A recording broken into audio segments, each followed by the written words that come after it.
Alright, so in this video I want to show you a mock-up I did of a piece by John Williams from Star Wars 7, The Force Awakens. And all I did is I took 8 bars from the end title, as we have here, and mocked it up. This is Ren's theme, so Kylo Ren's theme. It's really simple, it's 8 bars.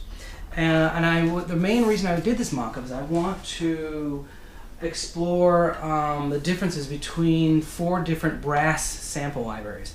Now, one of them I recently got, Performance Samples, and one of them I've been using for years, the CineBrass by Cinesamples. A friend of mine loaned me one of their host sample computers, so now I can check out 2 other libraries. One is the Spitfire Symphonic Brass, and the 4th library we're going to look at today is the Orchestral Tools Berlin Brass. So those are hosted on a separate system using Vienna Ensemble Pro, and the other ones are on my main system. So we have 4 libraries to look at. Now I'm not going to tell you which one of these libraries I'm going to play. I'm just going to play them, and I'm going to ask you to vote which one you like the best in the comments below. And we'll see how this goes. And at the end of the video I will disclose which one is which. But let's get started. This is the first, I'm working in Cubase. And so this is the first library that we'll be looking at. That was not it, by the way. So this is the first mock-up of sample library number 1.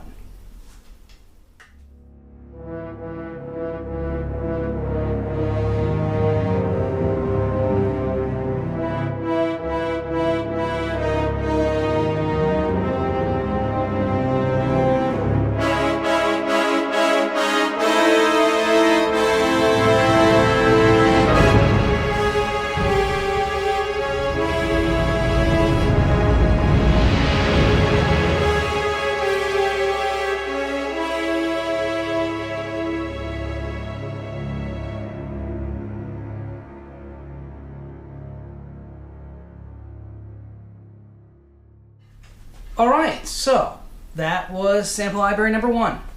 Now let's go on to sample library number 2. Same exact piece. There is something else to note here. I didn't really massage this too much. I kind of quantized the notes. I made the notes really kind of clean so that you can hear the differences when it comes to attack. And I wanted this to also all have the same reverb. I'm using the Slate Digital vintage reverb with the Bricasti presets. So all of them are going through the same reverb, all of them are going through the same processing, and the only thing that's changing from recording to recording, or from output to output, is the brass. So the strings are all the same, the winds are all the same, the percussion are all the same, so nothing's changing there. It's just the brass that's changing. Okay, so this is the second library.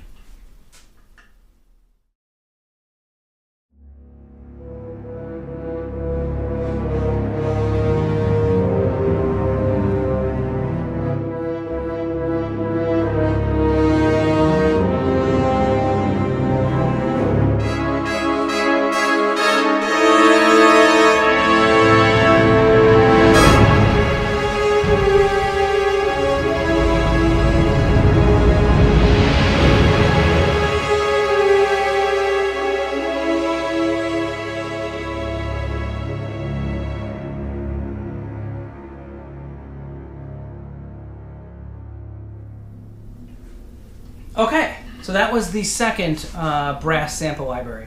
Now, another note here, there's no other processing, there's no other EQing, there's no other compression or anything like that. It's just the reverb and just the brass library. The notes are all quantized. There is differences between how I drew the volume curves and some of the different things when it comes to mod wheel and vibrato, because different libraries have different things you can change. And there's no way to copy and paste all of that information. For instance, Cinesamples uses the sustain pedal for its longs and shorts. Spitfire uses key changes, which I trigger with an iPad. So there's really just no way to do this completely evenly, but at least the pitches and the notes are all clean.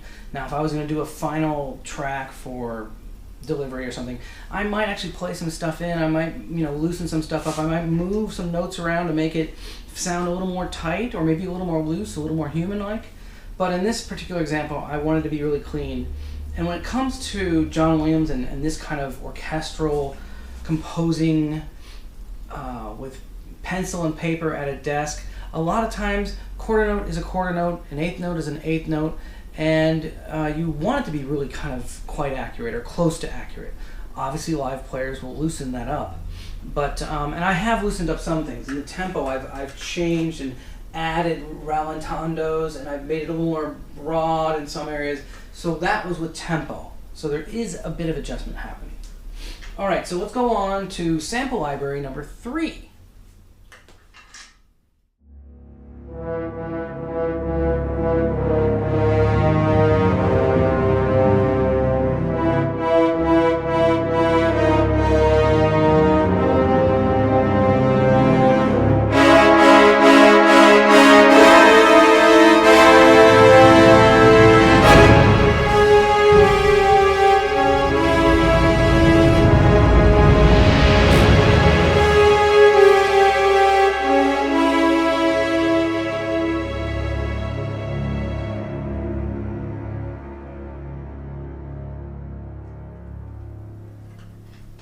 Alright, so that was sample library, brass sample library number 3.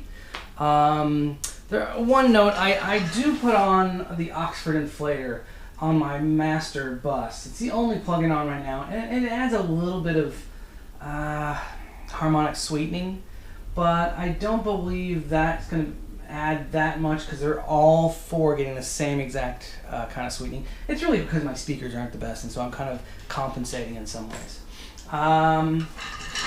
Okay, and also the levels for everybody is all exactly the same. The mix levels, this fader here, this mix level fader, is identical. We're at unity gain for the master out, the main outs, and the music outs.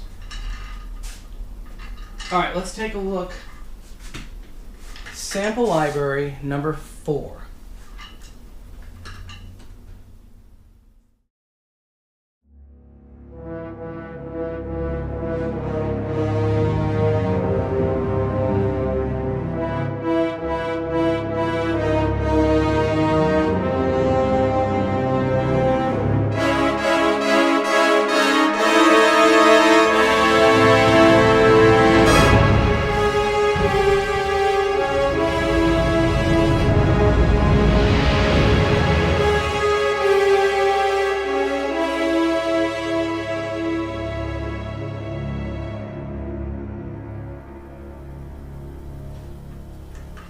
Alright, so that was the same piece of music with 4 different brass sample libraries. Now, I want you to pause the video and I want you to take a moment to make a note of which one you think is which. Is it the number 1 performance samples? Number 2, is it the Spitfire symphonic brass? Number 3, is that orchestral tools? And number 4, the 4th sample library option would be Cinesamples. So which is which?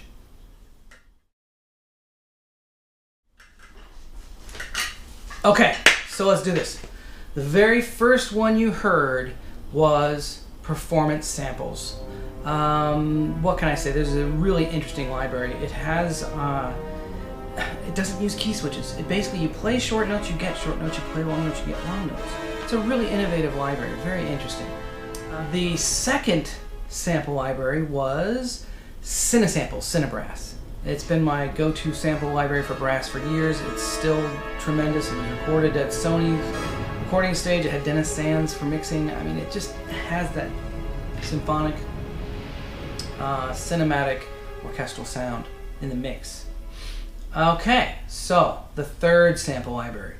That was Orchestral Tools Berlin Brass. A very cool library. Different sound. It doesn't have the same attack. It has a more classical sound in my ear in some ways. The way that some of the brass kind of comes down and comes back up.